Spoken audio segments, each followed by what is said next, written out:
Σεβαστοί τηλεθεατές, χαίρετε. Θα ξεκινήσουμε σήμερα με μία μεγέθυνση σε γεγονότα πάρα πολύ σημαντικά κατά τη δική μας άποψη, τα οποία ενδεχομένως να γνωρίζετε και ενδεχομένως όχι. Αυτή είναι η δουλειά μας, να μεγεθύνουμε με το φακό τις πληροφορίες που πρέπει να υπάρχουν για σας. Και ξέρουμε επίσης ότι η ευθύνη είναι τεράστια, έτσι νιώθουμε, τεράστιο βάρος. Και αυτό το λόγο μπαίνουμε κατευθείαν στο θέμα. Θα απαντήσω και στις άλλες ερωτήσεις και στα δεκάδες τηλεφωνήματα, τηλεοπτικές και επιστολές που μας έχει στείλει. Πρωτοφανές αυτό. Τέλος πάντων, θα σας πούμε αμέσως για τους υπόλοιπους που δεν συμμετείχαν σε αυτή την αποστολή επιστολών, για να ξέρετε και οι υπόλοιποι που δεν γνωρίζετε τι έχει συμβεί. Τίποτα το σημαντικό, αλλά εντάξει, θα το δούμε τώρα αμέσως. Καταρχήν, υπάρχει αυτό το θέμα με την αναθεώρηση του σχετικού άρθρου του συντάγματος για τα ιδιωτικά πανεπιστήμια, μη κερδοσκοπικά και τα εισαγγείρευε. Ναι. Υπήρξαν πάρα πολλές απόψεις, οι οποίες αναπτύχθηκαν, τις ακούσαμε από διαφόρους συμπατριώτες μας. Και επειδή το θέμα αυτό είναι ένα πολύ λεπτό θέμα και πρέπει οι κομματικοί στόχοι να φύγουν από το προσκήνιο και ο στόχος να είναι ένας και μόνο. Το καλό της νεολαίας. Σύντομα επ' αυτού. Πρώτον, θα πρέπει να ληφθεί σοβαρός υπόψη, το πρώτο, ότι υπάρχει από την Ευρωπαϊκή Ένωση υποχρέωση εναρμονίσεως και της πατρίδας μας προς την οδηγία 2005/36 από τον Οκτώβριο του 2007. Τον Οκτώβριο του 2007 πρέπει να έχει τελειώσει το θέμα με τα μη κρατικά πανεπιστήμια, είτε είναι κερδοσκοπικά είτε όχι, πώς θα διαμορφωθεί η κατάσταση. Επειδή αυτό είναι μια οδηγία η οποία δεν μπορεί κανείς να την αποφύγει, κανένα κόμμα, είτε βρίσκεται η Νέα Δημοκρατία στην εξουσία, είτε το ΠΑΣΟΚ είτε οποιοδήποτε άλλο κόμμα, αυτή η οδηγία πρέπει να εφαρμοστεί οπωσδήποτε, γιατί έχει και συνέπειες, όπως ξέρετε. Εξ αυτού του γεγονότος σπέβδουν και η αντιπολίτευση και η κυβέρνηση να προχωρήσει στην αναθεώρηση αυτού του περιβόητου άρθρου. Υπήρξαν διάφορες ερμηνείες από νομιμαθείς και συνταγματολόγους, οι οποίοι εξηγούν ότι δεν μπορεί να γίνει αυτό έτσι, διότι κτλ. Και αναφέρουν διάφορα άρθρα που ακολουθούν το 16 και κυρίως στη δήλωση του κυρίου Γεωργίου Παπανδρέου για δημοψήφισμα. Και εξηγούν διάφοροι ειδικοί, σπουδαίοι θα λέγαμε νομιμαθείς, γιατί δεν μπορεί να γίνει δημοψήφισμα και τους λόγους. Λέγεται ότι το δημοψήφισμα δεν φέρνει πάντα τα καλύτερα αποτελέσματα, διότι για να γίνει δημοψήφισμα και να απαντήσει ο λαός, πρέπει ο λαός να είναι ενημερωμένος και να ξέρει και τις λεπτομέρειες. Σωστή είναι αυτή η παρατήρηση, μόνο που δεν έχουν φροντίσει να ενημερώσουν καταλήλως κάθε φορά για κάθε θέμα. Οτιδήποτε πια είναι υποθεί πάνω σε αυτό είναι συζήτηση του αέρα. Πρακτικά. Υπάρχουν στην πατρίδα μας αυτά τα πανεπιστήμια που υπάρχουν. Και κανείς δεν είναι ευχαριστημένος από ό,τι λέγεται. Για διαφόρους λόγους. Και μάλιστα πάρα πολλοί έχουν αναφερθεί στη συμπεριφορά των φοιτητών έναντι των βρετανικών αρχών, η οποία είναι προσβλητική, και στην συνδιαχείριση και συνδίκηση των πανεπιστημίων από τους φοιτητές. Με αποτέλεσμα οι περισσότεροι από αυτούς να περνάνε όπως περνάνε, να παίρνουν κάποια χρήματα από προγράμματα που παίρνουν οι καθηγητές τους, οι οποίοι τους στηρίζουν κλπ. Και τη συμμετοχή τους στην ανάδειξη των Βρετανικών αρχών. Όλα αυτά τα ακούσαμε, τα διαβάσαμε και εσείς τα γνωρίζετε. Αλλά πιστεύουμε ότι το πλατή κοινό, δηλαδή τους συμπατριώτες μας, όλους τους συμπατριώτες μας, εκτός από αυτές τις μικρές εξαιρέσεις, δεν τους ενδιαφέρουν αυτά τα τυπικά. Για να κλείσουμε το θέμα του συντάγματος, το σύνταγμα πρέπει να ξαναγραφτεί από την αρχή, γιατί γράφουν οι νομιμαθείς ότι αν γίνουν αυτές οι αναθεωρήσεις, οι οποίες σχετικά με το δημοψήφισμα θα επιτρέψουν κτλ., τότε θα δείτε ευκαιρία με το δημοψήφισμα να γίνεται και ανατροπή. Τι είναι ανατροπή? Το πολιτεύματος. Λένε. Ναι. Θα μαζευτούν εκεί και θα πούνε: κοίταξε εδώ, θα αλλάξουμε το πολίτευμα, το κάνουμε έτσι. Υπάρχει λέει αυτός ο κίνδυνος. Όλες αυτές οι απόψεις μπορεί να είναι σωστές. Και δεν ξέρω κατά πόσο είναι ευχαριστημένοι οι συμπατριώτες μας και η εξουσία βέβαια από αυτά που συμβαίνουν. Πρακτικά λοιπόν, έχουμε ιδιωτικά σχολεία. Στα ιδιωτικά σχολεία δεν υπήρχαν απεργίες και εμείς δεν παίρνουμε θέση και να πούμε ότι ξέρετε, πρέπει να γίνει έτσι. Εμείς απλώς περιγράφουμε τις καταστάσεις, τις μεν και τις δε, και από εκεί και πέρα εσείς μπορείτε να βγάλετε τα συμπεράσματά σας. Ζητήθηκε η αξιολόγηση των πανεπιστημίων, ζητήθηκε και η αξιολόγηση των καθηγητών. Οι τρόποι δηλαδή με τους οποίους έχουν αναδειχθεί σε αυτές τις θέσεις που παλιά τις λέγαμε έδρες, ξέρω εγώ, είχαμε τότε φοιτητές, σήμερα έχουμε επίκουρους κλπ. Τα ξέρετε. Αυτή η αξιολόγηση δεν την δέχτηκαν. Όπως επίσης με τη σειρά ετών έχουμε τους φοιτητές αυτούς, οι οποίοι επί χρόνια σπουδάζουν κλπ. Εν πάση περιπτώσει, σε όλα αυτά, η απάντηση είναι ότι μόνο στην Ελλάδα συμβαίνει αυτό. Παντού στις άλλες χώρες το θέμα έχει λυθεί από χρόνια, πολλά χρόνια. Και μάλιστα έχουν προχωρήσει πάρα πολύ.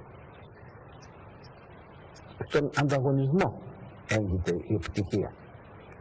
Γιατί αυτός είναι που φέρνει τα αποτελέσματα. Η σύγκριση. Υπάρχει όμως και μια πάρα πολύ σημαντική, ας πούμε, θέση από τον καθηγητή Γιώργο Κώτη του Οικονομικού Πανεπιστημίου. Πρώην καθηγητής, δικαιούχος τώρα. Είπε λοιπόν για τα βάουτσερ, που λέει στις άλλες χώρες. Στην Αμερική αυτό εφαρμόζεται από χρόνια. Έχει ένα κονδύλι ο κρατικός προϋπολογισμός για την παιδεία. Και λέει, πόσους έχουμε υποψηφίους σπουδαστές για τα ανώτατα εκπαιδευτικά ιδρύματα? Τόσους. Παίρνουμε αυτό το ποσό που είναι για την παιδεία και το διαθέτουμε στους σπουδαστές αυτούς. Και είναι μια επανάσταση βέβαια, έτσι, πολύ σημαντική. Και οι φοιτητές, οι υποψήφιοι μάλλον φοιτητές και οι γονείς τους σπέβγουν να πάνε να εγγραφούν σε κάποιο πανεπιστήμιο. Υπόθηκε αυτή η δωρεάν παιδεία και απαντήθηκε αυτός ο ισχυρισμός ότι δηλαδή ένας ο οποίος βρίσκεται να έχει, ξέρω εγώ, επιτύχει σε ένα πανεπιστήμιο αλλού από εκεί που μένει. Τι δωρεάν παιδεία είναι αυτή, όταν ο άλλος χρειάζεται να δώσει ένα πολύ σημαντικό ποσό σε ενίκιο, φαγητό κτλ. Στο παιδί του που θα πάει να σπουδάσει εκεί. Κάτι που γίνεται και με τα παιδιά που πάνε στο εξωτερικό. Επομένως αυτό το δωρεάν παιδεία πάει περίπατο.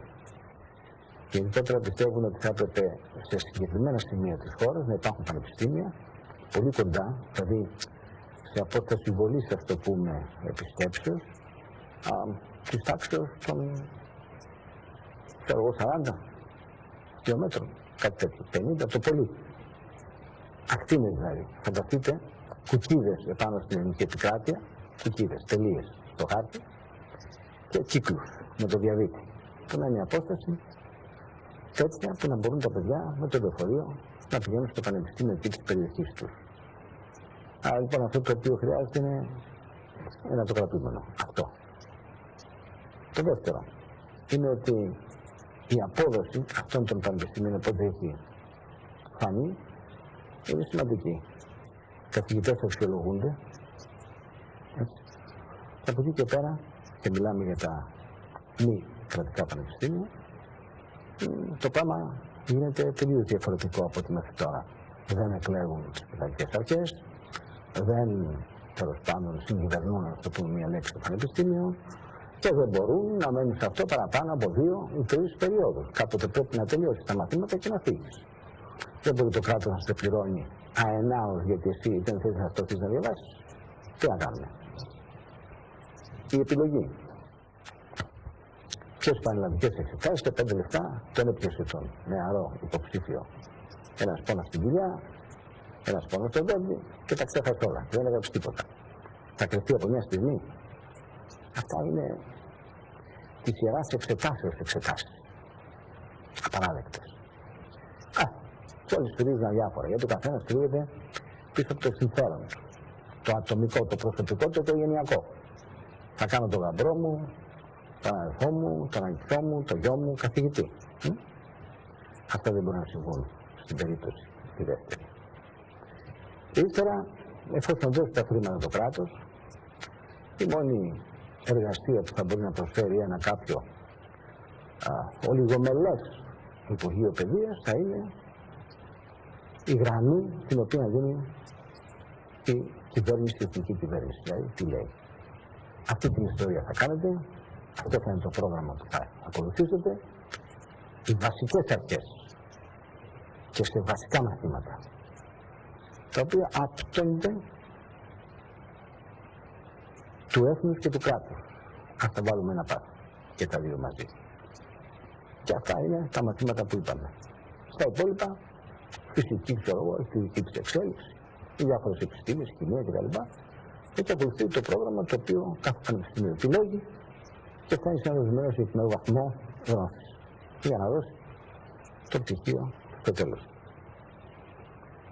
Πολύ σημαντική επανάσταση αυτή που προτείνεται από πολλούς και εφόσον πραγματοποιηθεί. Άρα λοιπόν προφτεί όλη αυτή η φασαρία, ενώ φαίνεται ότι μάλλον είναι καλύτερα, εμείς δεν λέμε, λένε, και ό,τι γίνεται στις άλλες χώρες. Κυρίως όμως κλείνουμε με αυτό το κεφάλαιο και την οδηγία αυτή, όπως είπαμε, του 2005-36, η οποία λέει ότι μέχρι τον Οκτώβριο του 2007 δεν πρέπει η ιστορία να έχει τελειώσει. Ευρωπαϊκή Ένωση. Άλλοτε την επικαλούμεθα, άλλοτε λέμε όχι. Και θα πούν κάτι. Υπάρχουν κράτη όπως η Γαλλία, ας πούμε, που έχει γράψει τα βαλιά της παπούτσα κάποιες από τις ευρωπαϊκές οδηγίες. Κάποιες που έχουν να κάνουν με κρατικές υπηρεσίες, οι οποίες έχουν άμεση σχέση με την ασφάλεια της χώρας. Πάει αυτό. Ο Θεός να τους σκοτήσει. Ο κύριος Γιασάρ Μπουγιακανίτ, σχετικά με την εντός των ευπορμένων ορών απόφαση της Ευρωπαϊκής Ένωσης, έκανε μια δήλωση που μπορεί να χαρακτηριστεί ως βόμβα. Είπε δηλαδή ότι η πρόταση της κυβέρνησης Ερντογάν είναι αυτή που ακούσατε, η οποία έχει να κάνει με, ξέρω εγώ, το άνοιγμα ενός, λέει, λιμανιού και ενός αεροδρομίου για τα κυπριακά πλοία και αεροπλάνα. Και αυτό έγινε ανεπισήμως στην Φινλανδική Προεδρία, αυτή το αναμάσισε, δεν ξέρω τι και τα λοιπά, αλλά γραπτός δεν υπόθηκε τίποτα. Έρχεται λοιπόν ο κύριος Μπουγιουκανίτ και λέει ότι αυτό απέχει, αυτή η πρόταση της κυβερνήσεως Ερντογάν, απέχει από την επίσημη κρατική θέση και ότι η πολιτική της Τουρκίας δεν συμβουλεύτηκαν το στρατό πριν ανακοινώσουν την πρωτοβουλία αυτή. Δεν νομίζω ότι μπορούμε να κάνουμε κάποιο σχόλιο εδώ, διότι εκεί φαίνονται πάρα πολλά και αυτό πιστεύω θα το λάβουν υπόψη αύριο μεθαύριο, γιατί ο στόχος είναι με κάθε τρόπο η Ευρωπαϊκή Ένωση να απομακρυνθεί έτσι περαιτέρω από το όνειρο της πολιτικής ένωσης. Έτσι επιθυμεί η Νέα Ρώμη. Και καλώς το επιθυμεί, τα συμφέροντά της υποστηρίζει, άρα και η άλλη πλευρά πρέπει να υποστηρίζει τα δικά της συμφέροντα. Πάμε σε ένα άλλο επίσης θέμα, το οποίο έχει να κάνει με ένα μεγάλο ηγέτη της αριστεράς, τον Λεωνίδα Κυρκό. Και αυτό γιατί πρέπει να συζητηθεί, έχει μεγάλη σημασία για όλους αυτούς οι οποίοι πιστεύουν σε κάποια πράγματα. Δήλωσε ότι τον πιάνει τρόμος, άμα σκεφτώ, λέει, ότι παραδείγματος χάρη, αν νικούσε τότε η Επανάστασή μας, θα είχαμε πρωθυπουργό τον Μάρκο, εννοεί τον Μάρκο Δοφιάδη. Έναν γελίο άνθρωπο. Τον είδα από κοντά και κατάλαβα τι γελίος άνθρωπος ήταν. Θα είχαμε υπουργό οικονομικών τον Μπαρτζότα. Θα είχαμε υπουργό παιδείας, παραδείγματος χάρη, τον Στρίγκο. Θα είχαμε υπουργό εσωτερικών τον άλλο ανεκδίγητο που ήρθε από την Κρήτη, τον Βλαντά, ο οποίος ήταν για την εποχή εκείνη ήρωας για την νεολαία. Άνθρωποι γελοί, χωρίς καμιά παιδεία, για να παίξουν έναν ουσιαστικό ρόλο σε αυτόν που φιλοδοξούσαν να παίξουν. Κι όμως εκείνη την εποχή τους έβλεπα σαν γίγαντες, λέει ο Λεωνίδας Κύρκος. Έκανε δήλωση προσφάτως στην συνέντευξή του. Το ερώτημα που μένει είναι, ανεξαρτήτως αν έχει δίκιο ή όχι, διότι, προσέξτε κάτι, ίσως δεν θυμήθηκε τη συνέντευξη που έδωσε, μάλλον όχι τη συνέντευξη, τη συνομιλία που είχε ο Μάρκος Δαφιάδης, τον οποίο αναφέρει εδώ ως γελίο, με τον στρατηγό Τσακαλώτο, με πρωτοβουλία ενός δημοσιογράφου του Βίκτορα Ανέτα στη κρατική τηλεόραση πριν από πολλά χρόνια. Έγινε μια συζήτηση μεταξύ τους. Ο ένας ήταν αρχηγός του εθνικού λεγόμενου στρατού και ο άλλος του επαναστατικού λαϊκού στρατού, ή όπως θέλετε πέστε το. Και οι δυο συναντήθηκαν, είπαν τα δικά τους δημόσια από τηλεοράσεις, της κρατικής μάλιστα, και κατέληξαν να πούνε ότι και οι δυο μαζί, δηλαδή, κάναμε λάθος, λέει ο Τσακαλώτος στον Μάρκο Δαφιάδη, αυτοί ήταν οι δύο αντίπαλοι, αρχηγοί των δύο στρατών. Και πατέρας ο Δαφιάδης, στρατηγέ μου, μάλλον, κάναμε λάθος. Μιλάμε τώρα για κάποιες χιλιάδες, εκατοντάδες χιλιάδες νεκρούς. Πώς ήταν αυτοί. Τέλος πάντων. Αυτό δεν το έλαβε υπόψη του ο κύριος Λεωνίδας Κύρκος, αυτή τη δήλωση του Μάρκου Δαφιάδη, τον οποίο αποκαλεί εδώ, όπως τον αποκαλεί, το είπαμε, δεν το παραλάβουμε. Το ερώτημα είναι, αυτός ο σεβαστός, τους άλλους όλους, και για μας βέβαια, πολιτικός ηγέτης της αριστεράς, αυτά, γιατί τα είπε σήμερα και δεν τα είπε 1 χρόνο πριν, 2 χρόνια πριν, 3 χρόνια πριν, 5 χρόνια πριν, 6 χρόνια πριν, 7 χρόνια πριν, ή όσο ζούσε ο Μάρκος Δαφιάδης. Λέμε ένα παράδειγμα. Αυτή και να το πει. Το είπε τώρα που δεν υπάρχει στη ζωή. Και στους άλλους δεν υπάρχει, νομίζω, κανένας. Δεν πάση πω, γιατί το είπε τώρα. Δεν είναι το ερώτημα. Πάει αυτό. Περνάμε σε ένα άλλο θέμα της ημέρας, το οποίο έχει να κάνει με την Αθηνά Ωνάση, η οποία πήρε και το όνομα, άλλαξε το όνομά της από Ρουφέλ σε Ωνάση, Δεσότο, Δενότο, πώς θα λέμε τον άντρα της, και ζήτησε να έρθει στην Ελλάδα και λέγεται ότι ο πεθερός της, που είναι ένας πάμπλουτος στη χώρα του, ότι της εξήγησε τι είναι η Ελλάδα και τι ήταν ο παππούς της. Και από την άλλη πλευρά έχουμε το Ίδρυμα Ωνάση, το οποίο λέει ότι δεν πρόκειται, ο αείμνηστος έχει πεθάνει τώρα πρόεδρος του, ο οποίος είπε ότι δεν πρόκειται ποτέ να γίνει αυτό, δηλαδή να πάρει την προεδρία του Ιδρύματος η Αθηνά, δεν θα της δοθεί όταν ηλικιωθεί, παρόλο που αυτό ήταν ξεκάθαρο στο καταστατικό του Ιδρύματος. Και είπε ότι δεν πληρεί, λέει, κάποιες προϋποθέσεις, όπως δεν μιλάει ελληνικά και δεν έχει πανεπιστημιακή μόρφωση. Και βέβαια γίνεται τώρα μία μάχη εδώ μεταξύ αυτού του Ιδρύματος και της Αθηνάς, η οποία θέλει να ελληνοποιήσει και το σύζυγό της και να πάρουν μέρος εκεί, να κάνουν έτσι τους Ολυμπιακούς αγώνες, τους υπηκούς γιατί είναι πρωταθλητής ο Ολυμπιονίκης ο άντρας της κλπ. Νομίζουμε ότι η φράση του κυρίου Μαντριάκη, δικηγόρου βέβαια της πλευράς αυτής, ο οποίος λέει θα είναι αφελές να νομίζει κανείς ότι οριμάζοντας η Αθηνά και έχοντας το πλευρό της τον άντρα της, θα αφήσει να χαθεί για πάντα ένα σημαντικό κομμάτι που φέρει το όνομα της οικογένειάς της και δημιουργήθηκε με τα λεφτά του παππού της. Ίσως οι άνθρωποι αυτοί που βρίσκονται εκεί θα πρέπει να αντιληφθούν ότι το όνομα Ωνάσης ή Ωνάση έχει κάποιες ιδιότητες μαγνητικές, όχι μόνο για τους Έλληνες, αλλά και σε όλο τον κόσμο. Ίσως πρέπει να το ξανασκεφτούν λίγο. Περίεργα ακούγεται όλο αυτό. Το τελευταίο, πριν μπω στο θέμα το σημερινό, έχει να κάνει με μια αυτογραφία και επειδή γίνεται δημοσιότητα μεγάλη, ενός πάρα πολύ καλού ατόμου, δημοσιογράφου, του Κώστα Σκούρα, ίσως θα τον έχετε ακουστά, ο οποίος έστειλε ένα άρθρο στο πρώτο θέμα την Κυριακή και θέλησε να κάνει, λέει, μια άλλη μαρτυρία και μερικές διορθωτικές πινελιές για τον εμπνευστή της συναρπαστικής αποκοτιάς του 1975, δηλαδή την εφημερίδα Ελευθεροτυπία. Έχει μια κάποια σημασία γιατί η εφημερίδα έχει πάρα πολλούς χιλιάδες αναγνώστες. Προσπαθεί ο Κώστας Σκούρας εδώ, που επαναλαμβάνουμε, είναι ένας πολύ έντιμος και πολύ καλός άνθρωπος, πολύ καλός στην ψυχή που λέμε, άρα και καλός δημοσιογράφος. Οι ερωτήσεις εδώ πέφτουν βροχή και θα πρέπει να υποθούν, γιατί αυτά δεν έχουν και καμία σημασία για τον κόσμο.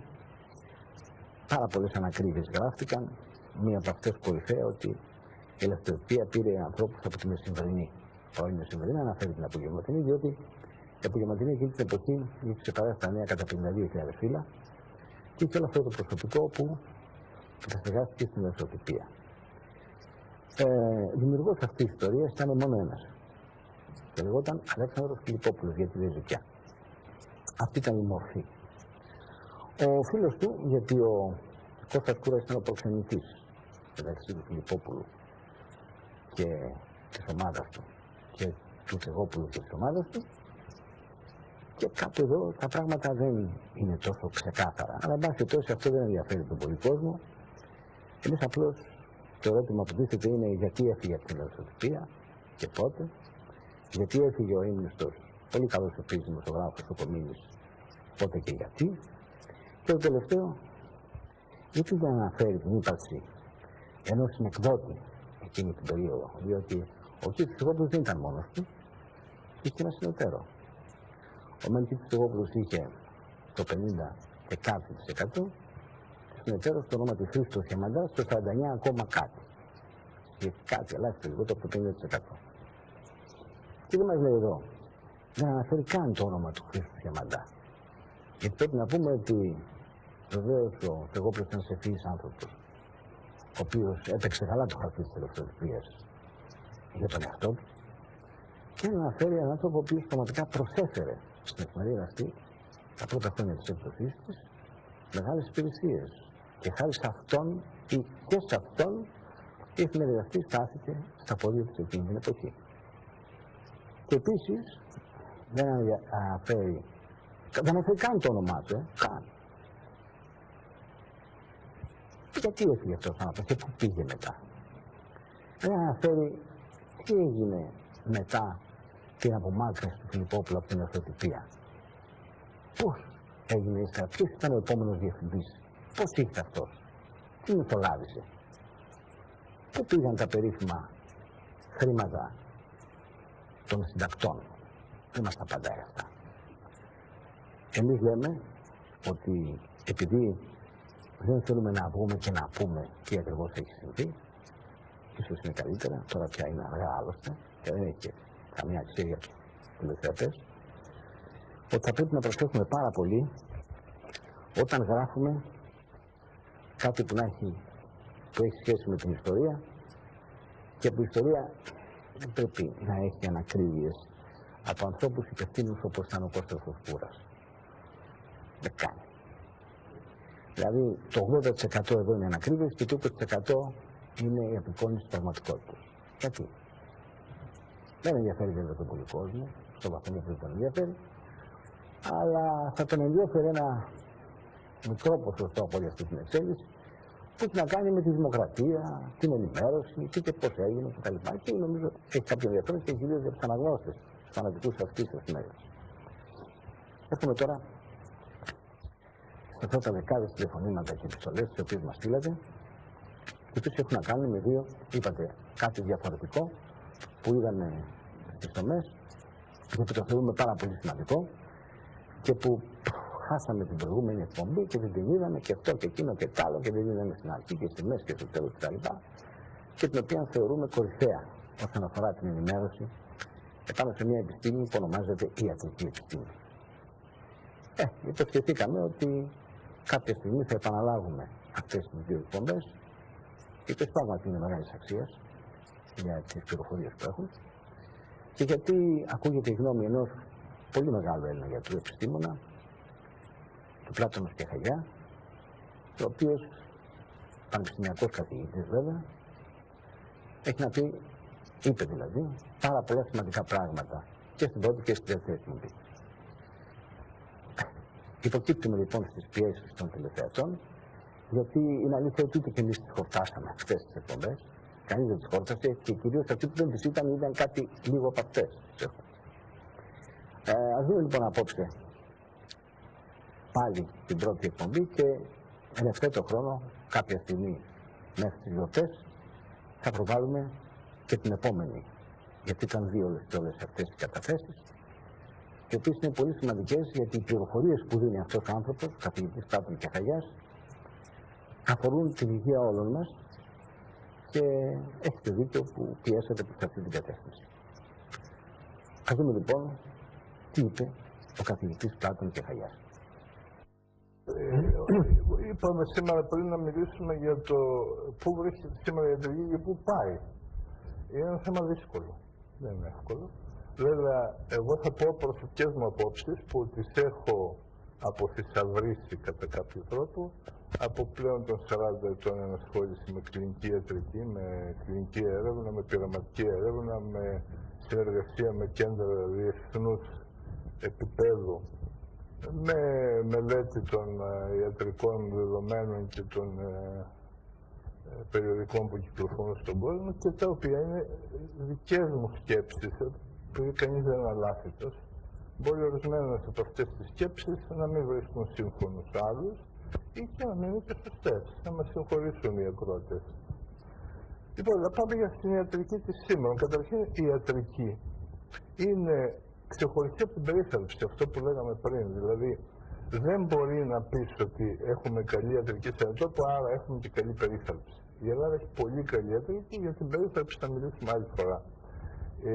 Παράδειγμα, θέλω ένα παράδειγμα για το ότι δεν ταυτίζεται η ιατρική με την περίθαλψη, οι Ηνωμένες Πολιτείες, όπου η στάθμη της ιατρικής είναι πάρα πολύ υψηλή, η στάθμη της περίθαλψης δεν είναι καλή.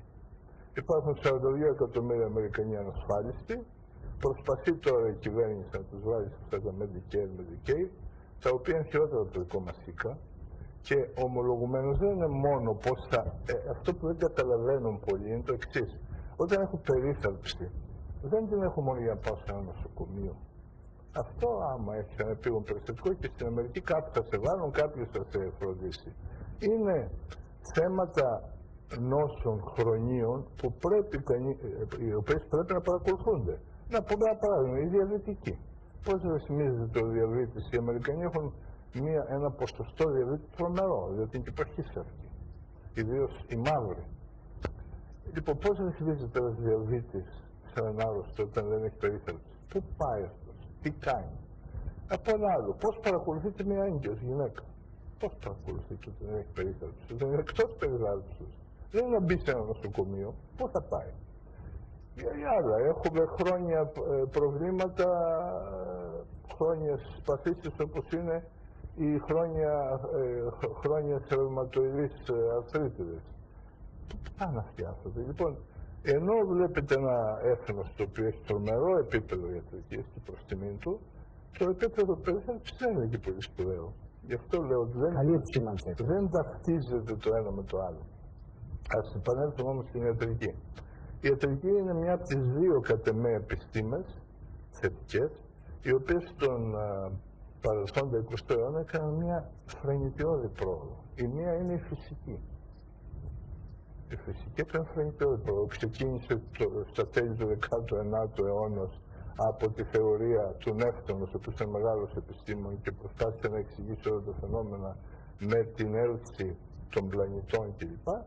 Η οποία δεν εξηγούσε πάρα πολλά φαινόμενα και ξαφνικά αναδύονται επιστήμονες όπως ήταν ο Μαξ Πλάνκ, ο Ράδερφορντ, ο Μπόρ, ο Αϊνστάιν και πολλοί άλλοι και μετατρέπουν τη φυσική από μια επιστήμη στατική σε μια επιστήμη δυναμική που οδηγεί στη διάσπαση του ατόμου, οδηγεί στη μελέτη του πυρήνος του μορίου. Φτάνει μετά η εξήγηση, αυτή η θεωρία του Χόκιν περί της μεγάλης εκρήξεως για τη δημιουργία αυτού που εμείς λέμε σύμπαν.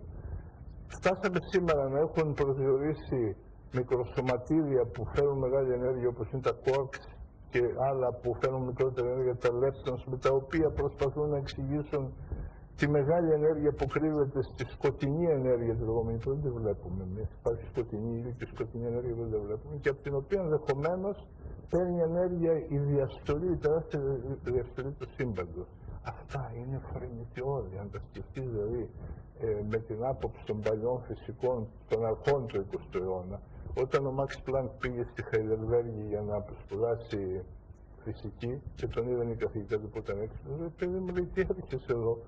Η επιστήμη της φυσικής τέλειωσε με τον νόμο του Νεύτωνος. Πάει σε καμιά άλλη επιστήμη και ευτυχώς δεν τους άκουσε, διότι έβγαλε μια καινούργια θεωρία των κουβάντα, η οποία ανέτρεψε στη φυσική τεραστίως τα πράγματα. Λοιπόν, παρομοίως άρχισε και η ιατρική. Δηλαδή, μέχρι τα τέλη του 19ου αιώνα υπήρξαν γιατροί που είχαν κάνει μεγάλη πρόοδο. Αλλά ήταν ως ένα σημείο. Ο Κόχ, ο Παστέρ, ο Κλοντ Μπερνάρ στη Γαλλία, ο Όσλερ, διάφοροι άνθρωποι οι οποίοι είχαν οδηγήσει την ιατρική σε ένα καλό επίπεδο, πέραν του καλού τίποτα άλλο.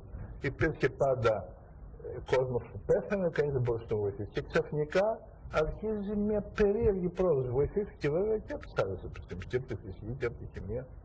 Αρχίζει η προώθηση της μελέτης της φυσιολογίας.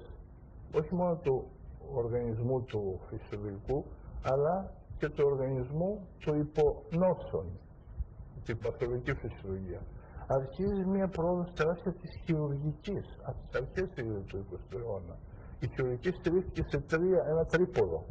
Το ένα ήταν η ασυψία, που δεν την ξέραμε μέχρι τότε. Ο Λαρέι, ένας χειρουργός του Ναπολέον, τους χειρουργούσε και πεθάναν όλοι από μεταγχειρικές λοιμώξεις. Ήταν καλός χειρουργός, αλλά δεν ήξεραν να κάνει ασυψία. Βρέθηκαν λοιπόν δύο άνθρωποι, προς τιμήν τους, ο Λίστερ στην Αγγλία και ένας Ούγγρος γυναικολόγος, ο Σέμελ Βάιτς, οι οποίοι πρώτοι μίλησαν για δυσυψία. Μετά βρέθηκαν χειρουργοί που μπορούσαν πια να κάνουν αιμόσταση, γιατί το να σταματάς το αίμα σε μια εγχείρηση είναι σοβαρό. Ο Κόχερ, ο Πεάνο, Μίκουλης, γιατροί που έκαναν τεράστιες πρόοδους. Και μετά βρέθηκε και ένας άσχημος τότε οδοντίατρος στη Βοστόνη, ο οποίος είχε ανακαλύψει ότι υπήρχαν κάτι γυναίκες τότε, οι οποίες ηρέσκοντος τον έφεραν ένα μαντιλάκι με θέρα και να τον μυρίζουν. Όταν αυτές πήγαιναν να τους βγάλει το δόντι, δεν πονούσαν. Γιατί μυρίζω και σε άλλους σε θέρα να μην πονάνε? Και από εκεί άρχισε η αναισθησία υπό την μορφή εθέρος στην αρχή. Λοιπόν, προωθήθηκε η χειρουργική. Μετά αρχίζει η μελέτη της υγιεινής στην αρχή του 20ου αιώνα. Οι κανόνες υγιεινής έβαλαν σε άλλο δρόμο την ανθρωπότητα. Σήμερα πολλές νόσοι αποφεύγονται από το ψυγείο. Το ψυγείο τι σημαίνει? Καλή διατήρηση τροφίμων. Οι πολλές νόσοι αποφεύγονται από την άσκηση, την αναπνοή του καθαρού αέρα. Αυτά τα είπε η υγιεινή. Παλιά δεν υπήρχαν κανόνες τέτοιοι. Άρχισαν μετά οι πρόοδοι της φαρμακολογίας. Το 1935 Φερρυπίν βρέθηκαν οι πρώτες μικροβιοκτώνες ουσίες, οι σουλφοναμίδες. Η αριστερά προντοσύλλη, το ουλτρασεπτήλ, το οποίο μάλιστα το αναφέρει και ο Τάσος Αθανασιάδης στην χαρισάμενη εποχή των Παθρέων. Ήταν φάρμακα που έκαναν κρότο τότε, εντύπωση. Και έρχεται μετά ο πόλεμος, όπου η ομάδα του Φλόρεϊ στις Ηνωμένες Πολιτείες, μελετώντας για ένα καινούργιο αντιμικροβιακό φάρμακο που το χρειαζόταν ο στρατός των Ηνωμένων Πολιτειών στην Πολυνησία του στέριζαν οι δημόξεις, μελετάει τα μέχρι τότε περιγραφέντα αντιμικροβιακά φάρμακα και ανακαλύπτει ότι κάποιος είχε αναφέρει την πενικυλίνη, ήταν ο Φλέμινγκ. Και μελετάει και την πενικυλίνη και κάνει το πρώτο αντιβιωτικό. Τώρα ακολούθησαν άλλα αντιβιωτικά, όπως ήταν οι αμινογλυκοσίδες, η πρώτη στρεψομικίνη αντίον της φυματιώσης. Θαύματα. Πρόοδος, τεράστιο. Φτάνουμε λοιπόν σε ένα σημείο όπου τα πράγματα ξαφνικά αλλάζουν. Και αλλάζουν από αυτούς τους δύο ερευνητές, τον Κρέκ και Βότσον, οι οποίοι κρυπτογράφησαν τον κώδικα γενετικών στοιχείων του ανθρώπου, το περίφημο DNA. Από την δεκαετία του 50 λοιπόν αλλάζει η μορφή έρευνας της ιατρικής. Βέβαια γίνεται και έρευνα κατά τα παλιά πάντοτε, αλλά η καινούργια έρευνα που μπήκε στο μόριο, μπήκε στις ουσίες αυτές οι οποίες μεταβιβάζουν εντολές από τον πυρήνα του κυτάρου στο υπόλοιπο κύτταρο και βάσει αυτών κινείται όλη η φυσιολογία, όλη η ζωή, αυτό σιγά σιγά οδηγεί στην σύγχρονη εποχή της ιατρικής, που είναι πια μια εποχή μοριακής πλέον ιατρικής και όχι ιατρικής κυτάρου και ιστών. Σήμερα λοιπόν η ιατρική πρέπει να ακολουθήσει έναν δρόμο που θα μεταβληθεί, θα το πούμε ίσως σε λίγο, αλλά πριν πούμε αυτό, πρέπει να πούμε ότι αυτή τη στιγμή η ιατρική έχει και πολλά προβλήματα, κολοσσία προβλήματα, τα οποία δεν είναι εύκολο να επιληθούν. Πρώτο πρόβλημα, το μεγάλο της πρόβλημα, είναι το κόστος. Το κόστος. Αναπτύσσονται αντιβιωτικά. Μια εταιρεία, καταρχήν υπάρχει ένα κέρδος μέσα στην ιατρική. Το κέρδος αυτό το έχουν οι μεγάλες εταιρείες φαρμάκων, οι μεγάλες εταιρείες ιατρικής τεχνολογίας και οι μεγάλες εταιρείες ασφαλίσεων. Αυτό είναι το μεγάλο κέρδος από την ιατρική. Και εκεί καμιά φορά τα όρια του δεοντολογικού και του πρέποντος ξεπερνούνται. Το κόστος λοιπόν, ένα αντιβιωτικό για να φτιαχτεί, να ερευνηθεί και να φτιαχτεί, υπολογίζεται σε μια διαργασία που κοστίζει $600 εκατομμύρια. 700. Αυτή λοιπόν η εταιρεία για να τα βγάλει αυτά, γιατί συνήθως αυτά γίνονται με χρηματοδοτήσεις ιδιωτικών κεφαλαίων, δεν γίνονται με κρατικά, για να τα βγάλει πρέπει να πουλήσει. Γίνεται λοιπόν μια προπαγάνδα για να πουλήσει με πλασιέ, με εταιρείες θυγατρικές, με το ένα με το άλλο, και φτάσαμε σε ένα σημείο να γίνεται υπερκατάχρηση αντιβιωτικών, και όχι μόνο σε εμάς τους ανθρώπους, αλλά χρήση και στα ζώα, γιατί φαίνεται ότι είναι μεγαλώνουν και αναπτύσσονται καλύτερα τα ζώα, με αποτέλεσμα να έχει εκτραπεί ο προϋπολογισμός για τα αντιβιωτικά σε όλες τις χώρες του κόσμου. Τεράστια ποσά φεύγουν εκεί. Αυτό δεν κάνει καλό ούτε στην ιατρική, διότι κάνει τα μικρόβια ανθεκτικά και πέραν τούτου κάνει και κάτι άλλο. Από τα ζώα ιδίως η αντιβίωση αυτή πολλές φορές περνάει στο έδαφος. Και δεν είναι το μόνο που περνάει, αλλά είναι και αυτό. Και περνάει στα υπόγεια ύδατα και φτάνει και μέχρι τη θάλασσα. Και αλλάζει τις συνθήκες αναπτύξεως της χλωρίδας και της πανίδας. Αυτό λοιπόν είναι ένα κόστος των αντιβιωτικών. Ένα άλλο κόστος, κολοσσιαίο, της τεχνολογίας, σύγχρονης ιατρικής τεχνολογίας. Για να προμηθευτεί σήμερα ένα μοντέρνο μηχάνημα, έχουμε πάνω το ποζιτρόνιο. Το ποζιτρόνιο πραγματικά βοηθάει πάρα πολύ στις διαγνώσεις. Αλλά έχει μερικά δισεκατομμύρια παλιές ελληνικές δραχμές, για να γίνουμε κατανοητοί. Και η συντήρησή του, αυτό το ποζιτρόνιο είναι μια μοντέρνα απεικονιστική μέθοδος, η οποία στηρίζεται σε δύο πράγματα κυρίως. Στο ότι οι όγκοι, οι καρκίνοι, καταναλύσκουν πάρα πολύ γλυκόζη, διότι είναι κυταροζωντανά και θέλουν ενέργεια. Αν λοιπόν σημαδέψουμε τη γλυκόζη με ένα ραδιοϊσότοπο, το φθόριο 18 το λεγόμενο, αυτοί οι όγκοι απορροφούν περισσότερο σημαδεμένη γλυκόζη.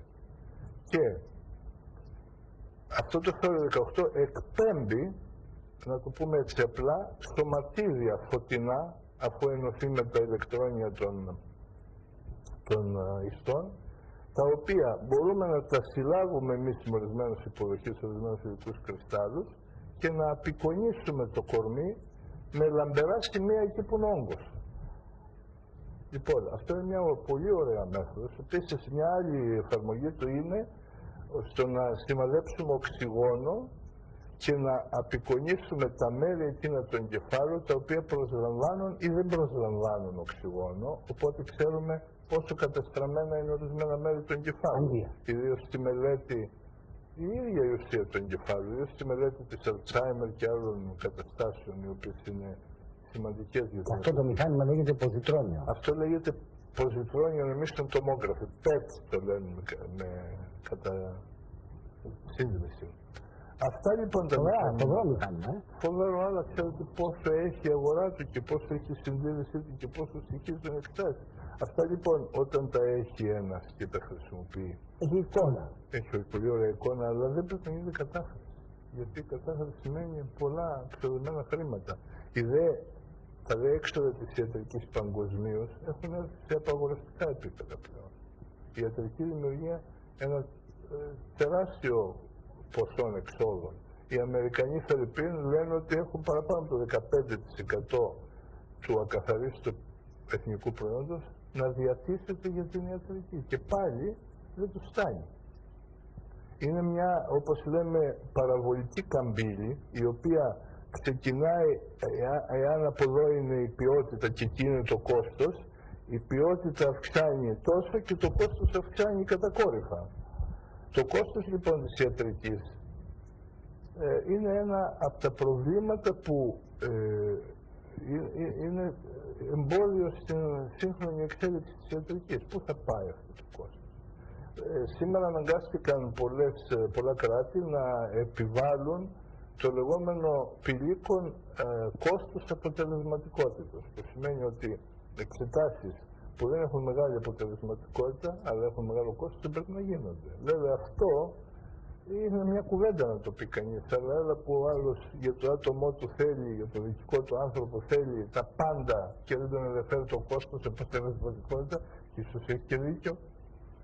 Λοιπόν, ένα λοιπόν εμπόδιο είναι το κόστος της ιατρικής, το οποίο δεν ξέρω πώς θα θέλει να βοηθήσει, είναι δύσκολο. Γιατί διαρκώς γίνουν νέα πράγματα. Τώρα θα πούμε παρακάτω ότι έχουμε ανάγκη από καινούργια αντιβιωτικά. Τα παλιά που είχαμε δεν φτάνουν. Αναζωπηρούνται οι λοιμώδεις νόσοι.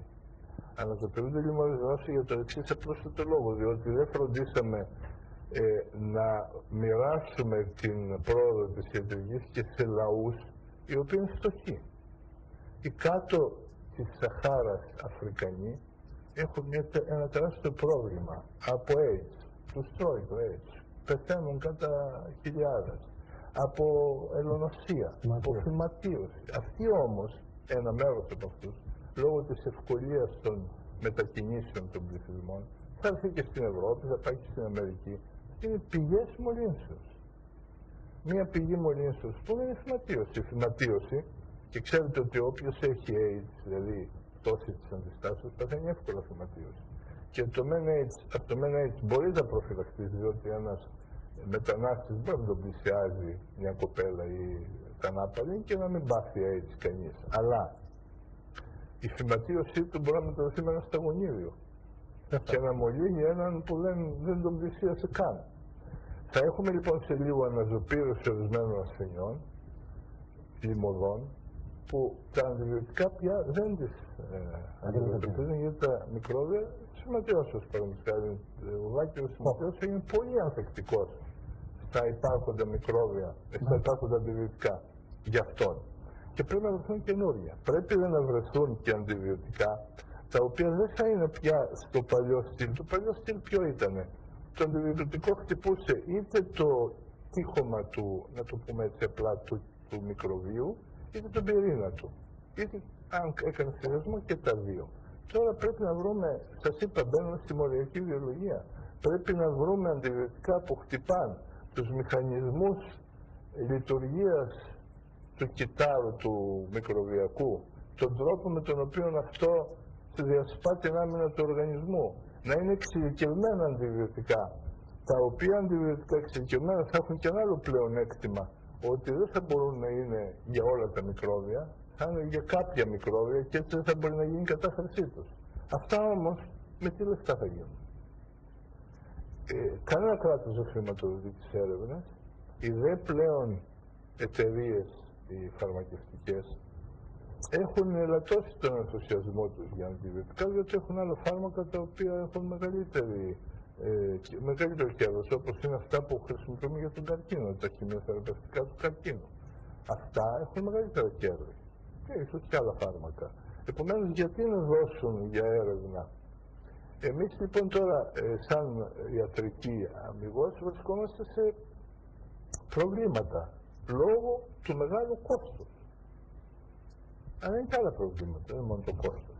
Η ιατρική, όπως είπαμε πριν, δεν μπορεί να επηρεάσει τις κυβερνήσεις να πάρουν αποφάσεις. Οι G8 συνέρχονται, λένε τα δικά τους και ποτέ δεν παίρνουν αποφάσεις τις οποίες φερειπίνει η Παγκόσμια Οργάνωση Υγείας συνιστά.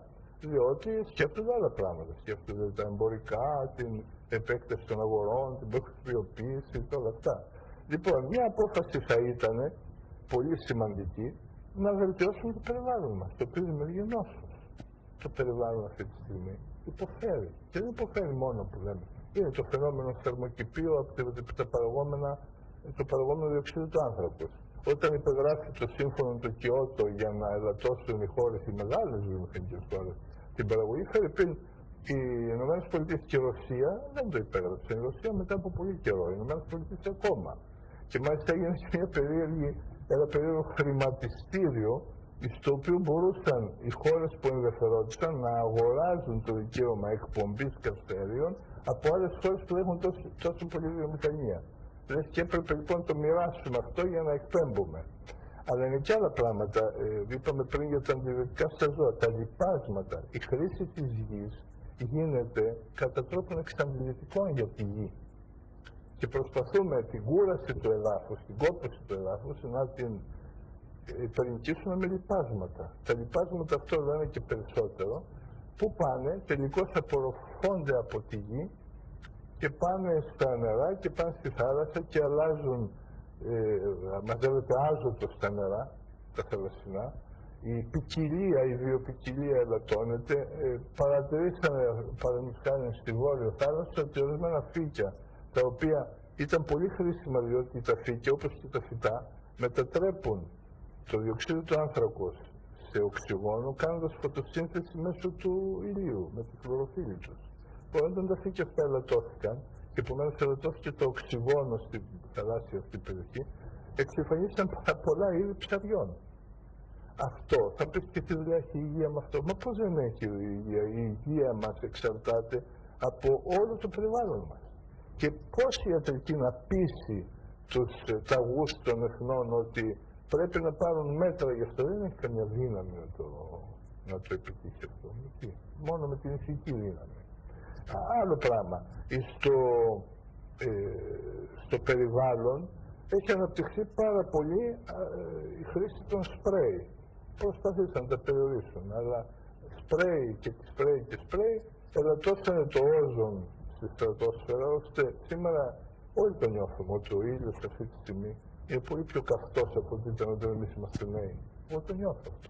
Μάλιστα στη θάλασσα και που έχει κάνει ιστιοπλοεία. Κάποτε γινόμουν μαύρος, τμηματικά έτσι, και τώρα δεν τολμώ να αφήσω ακάλυπτο το σώμα μου γιατί παθαίνω έγκαυμα. Διότι οι περιόδες ακτινοβολίες του ήλιου έρχονται πιο πολύ τώρα σε εμάς από ό,τι έρχονταν παλιότερα. Δεν φιλτράρονται.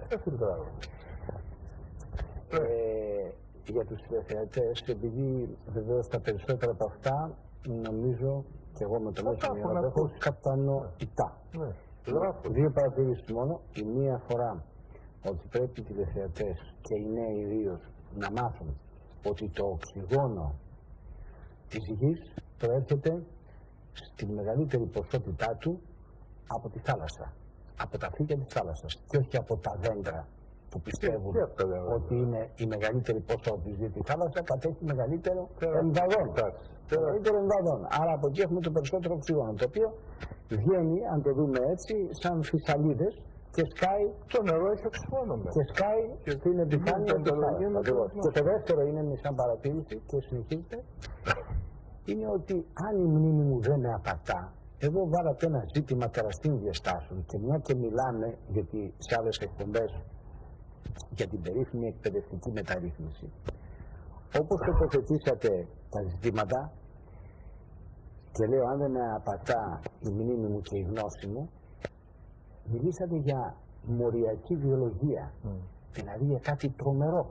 Θα επανέλθουμε. Και νομίζω ότι η μοριακή βιολογία στην Ελλάδα, αν λέω και πάλι δεν κάνω λάθος, έχουμε μόνο σε ένα πανεπιστήμιο, στο Πανεπιστήμιο της Αλεξανδρουπόλεως και πουθενά αλλού.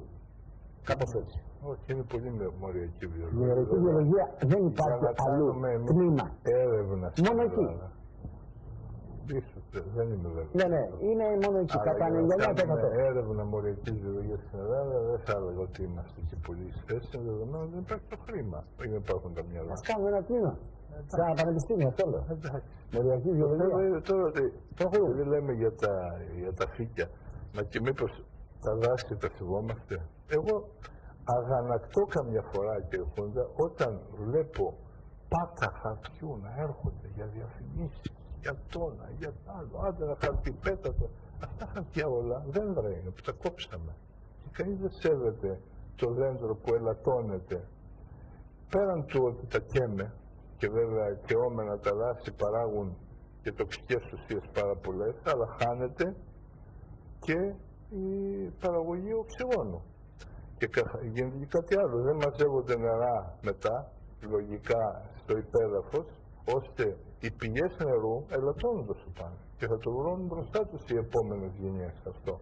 Μερικοί λένε ότι θα γίνονται πόλεμοι για το νερό, δεν είναι καθόλου λάθος αυτό, θα γίνονται. Λοιπόν, όλα αυτά επηρεάζουν την ιατρική, δηλαδή οι κανόνες υγιεινής που το πρώτο ήμιση του 20ου αιώνα βοήθησαν πάρα πολύ τη βελτίωση της ζωής, το προσδόκιμο επιβιώσεως που ανέβηκε. Μια φορά είχε κάνει μια παρουσίαση ο αείμνηστος, ο Σπύρος Ρωσιάδης, ο οποίος απεδείκνυε ότι περισσότερο ελαττώθηκε η φυματίωση από την καλή διατροφή, την άσκηση και την έξοδο στον αέρα των νέων, παρά από την ίδια της ατομική. Λοιπόν, όταν σήμερα οι συνθήκες είναι τέτοιες ώστε να μην μπορούμε να εφαρμόσουμε αυτούς τους κανόνες υγιεινής, δεν μας ακούει και κανένας, η υγεία θα βλαφτεί. Πέραν του γεγονότος ότι άλλα συμφέροντα οδηγούν και σε χρήση τοξικών ουσιών. Αρχίζω από το τσιγάρο. Το τσιγάρο είναι μια τοξική ουσία όλοι, γιατί δεν είμαστε παράξενοι που λέμε μην καπνίζετε, μην καπνίζετε. Διότι καρκίνος κάνει, την καρδιά καταστρέφει, το πνεύμα μας καταστρέφει. Τι αφήνει αυτό το πράγμα, βάζουμε στο στόμα και κάνουμε το χειραφετημένο. Λοιπόν, αυτά είναι δύο κλασικά παραδείγματα των δυσκολιών που έχει η σύγχρονη ιατρική για να επιβάλλει αυτά που ξέρει προς όφελος του κόσμου. Υπάρχει και μια άλλη δυσκολία που πρέπει να την πούμε. Η δυσκολία αυτή είναι η εξής. Χάλασε η σχέση αρρώστου και γιατρού. Έχει αλλάξει. Παλιά ο γιατρός, είτε διότι ήταν πράγματι καλός, είτε διότι η θέση του επέδωλη ήταν ένα πρόσωπο σεβαστό και αυτό σεβόταν τον άρρωστο επίσης. Σήμερα η σχέση αυτή μεταβάλλεται ραγδαία. Και διότι φταίμε εμείς οι γιατροί, οι οποίοι γίναμε και πολλοί και κοιτάμε να βρούμε καμιά θεσούλα και να μπαλώσουμε την κατάσταση, γινόμαστε υπαλληλάκια τα οποία δεν μπορεί να δει με σεβασμό ένας άρρωστος. Και διότι φορτωνόμαστε και ανεπάρκειες της περίθαλψης, γιατί όταν εγώ δεν μπορώ να έχω καλή περίθαλψη στο γιατρό, ξεσπάω τελικά, είναι ο πρώτος που θα αντιμετωπίσω. Και διότι λόγω της τεχνολογίας και της υπερδιαφημίσεως της τεχνολογίας και των χημικών προϊόντων, φαρμάκων κλπ, ο γιατρός πλέον έγινε αντικείμενο στα μάτια του κόσμου να είναι απλώς διαχειριστής μηχανημάτων και φαρμάκων.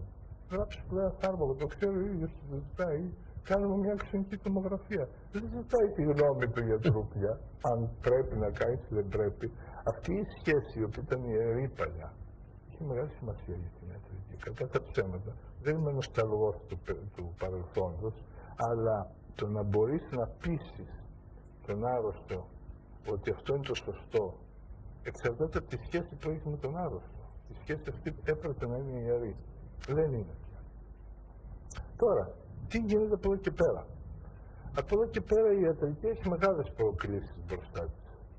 Πέραν του κόστους, το οποίο δεν ξέρω πώς θα το αντιμετωπίσει, πρέπει να μπουν κανόνες τέτοιοι που δεν μπορεί η ιατρική μόνη να του βάλει. Θέλει βοήθεια από την οικονομική επιστήμη, από την νομική επιστήμη, από την κοινωνιολογία, από όλα αυτά. Αλλά είναι άλλες προκλήσεις. Φερρυπίν, αυτό που είπαμε πριν, η μετατροπή της από ιατρική κυτάρων και οργάνων και συστημάτων εις ιατρική μέσα του μορίου. Αυτό είναι πολύ δύσκολο. Πρέπει όμως να γίνει. Καταγράψαμε όλο το DNA. Καταγράφουν τώρα τα λευκόματα, γιατί οι εντολές δίδονται με λευκοματικές κυρίως ουσίες, οι οποίες και δίδουν πληροφορίες και φέρνουν πληροφορίες. Αυτές είναι πάρα πολλές, είναι ευπαθείς, δεν μπορείς εύκολα να τις ανιχνεύσεις, γιατί καταστρέφονται, ενώνονται με άλλες ουσίες κλπ. Παρ' όλα αυτά προσπαθούν να κάνουν το λεγόμενο πρωτεΐνομα, δηλαδή να καταγραφούν οι λευκοματικές ουσίες μέσω των οποίων κινείται το κύτταρο για να δώσει και να πάρει πληροφορίες. Όχι μόνο του οργανισμού, αλλά και των μικροοργανισμών, των μικροβίων κλπ. Αυτό οδηγεί σε ένα χάος. Είναι δύσκολο να καταγραφεί όλο αυτό.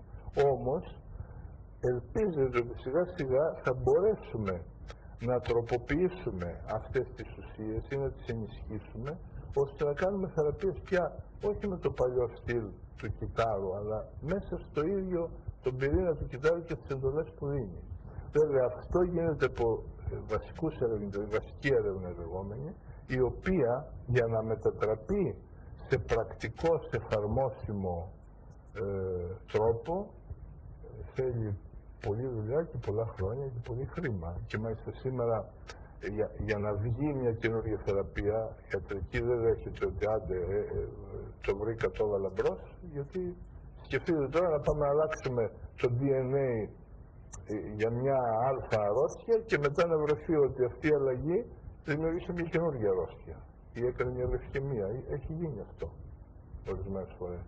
Πρέπει λοιπόν να είναι πολύ προσεκτική η ιατρική αυτή σε αυτό το τομέα και πρέπει να γίνει πρώτα η βασική έρευνα, μετά να γίνει πείραμα σε πειραματόζωα, επί σειράν πειραμάτων και ετών, ώστε να αποδειχθεί ότι το αποτέλεσμα που προσδοκούμε επαναλαμβάνεται σε πολλά πειράματα και δεν είναι τυχαίο, και μετά να γίνει κλινική έρευνα. Η κλινική έρευνα σήμερα γίνεται δεκτό ότι πρέπει να γίνεται από ειδικευμένους γιατρούς κλινικής έρευνας. Η κλινική έρευνα είναι δύσκολο πράγμα, διότι θα υπάρξουν εθελοντέ που θα θέλουν να μπουν στην έρευνα αυτή, αλλά τους εθελοντές αυτούς πρέπει να τους χρησιμοποιήσουμε χωρίς να τους βλάψουμε. Και αυτό έχει τα μυστικά του και αυτό. Και σήμερα πράγματι σε λίγο θα δημιουργηθεί μια ειδικότητα κλινικών ερευνητών. Δεν θα είμαστε εμείς οι κλινικοί γιατροί που κάνουν καλά τον άρρωστο, θα είναι άλλοι οι οποίοι θα μπορούν να κάνουν αυτή την έρευνα. Συνεργαζόμενοι με τον κλινικό γιατρό. Αυτά όμως θα πάρουν πολλά χρόνια. Δεν γίνονται από τη μια μέρα στην άλλη.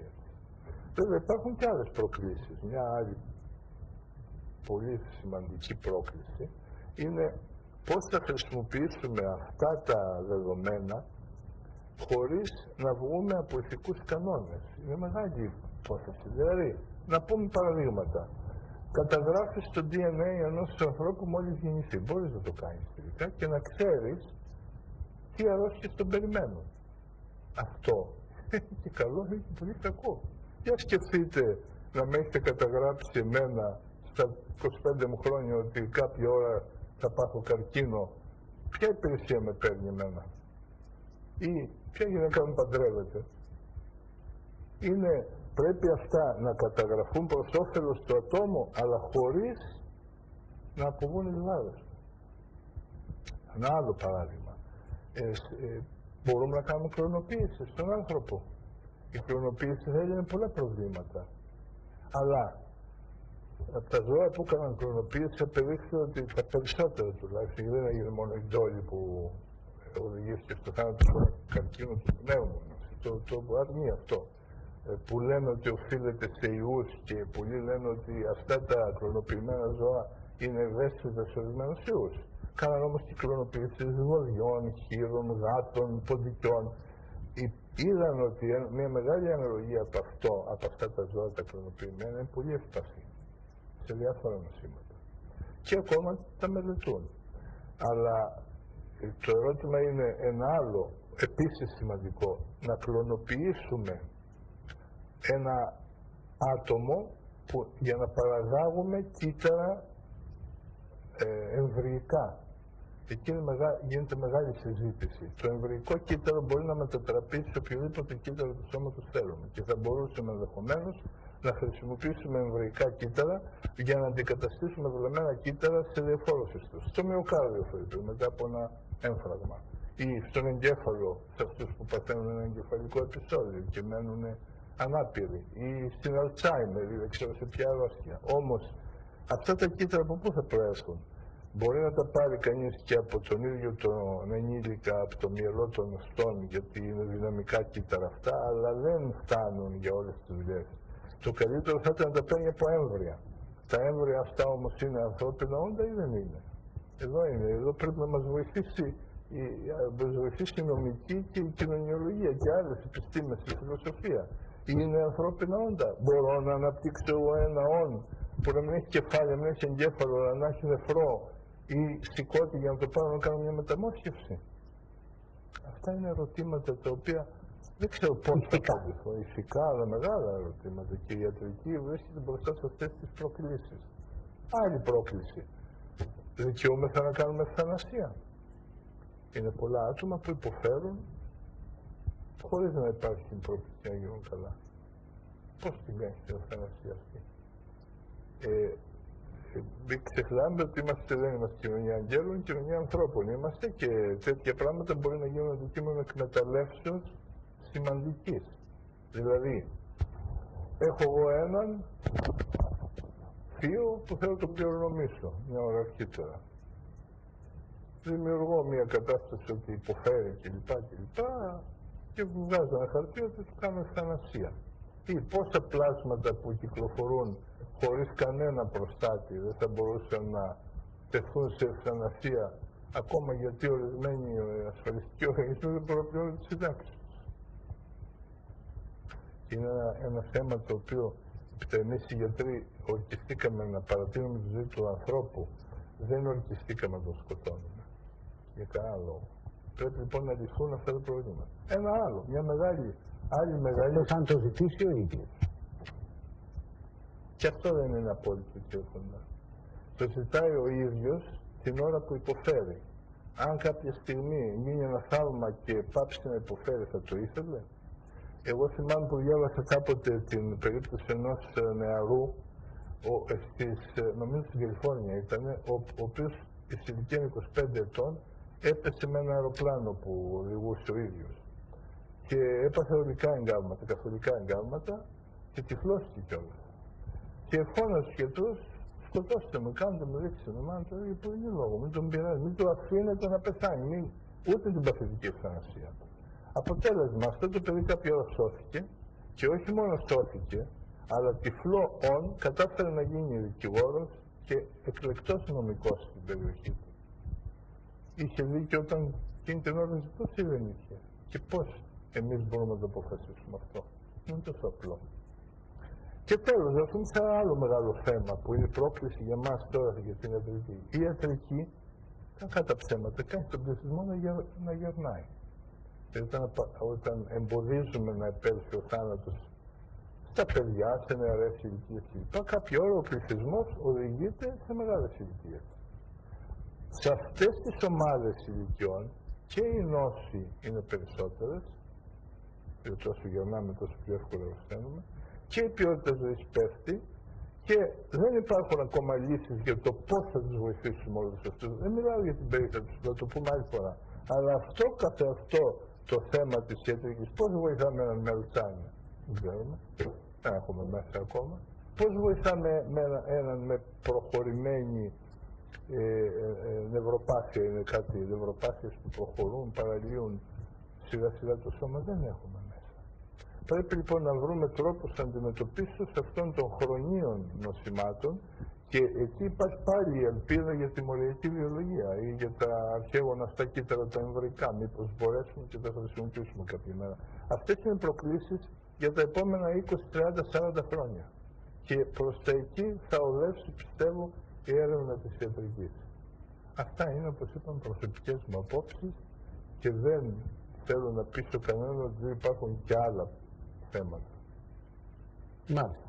Οπωσδήποτε υπάρχουν και άλλα θέματα. Επίσης στην εισαγωγή μιλήσαμε και για την ιατρική και τα μέσα ενημέρωσης.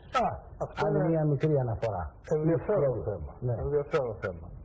Θα πάρουμε 10 λεπτά και θα το ολοκληρώσω σε 10 λεπτά. Ωραία. Τα μέσα μαζικής ενημέρωσης είναι τρομερά χρήσιμα για την ιατρική.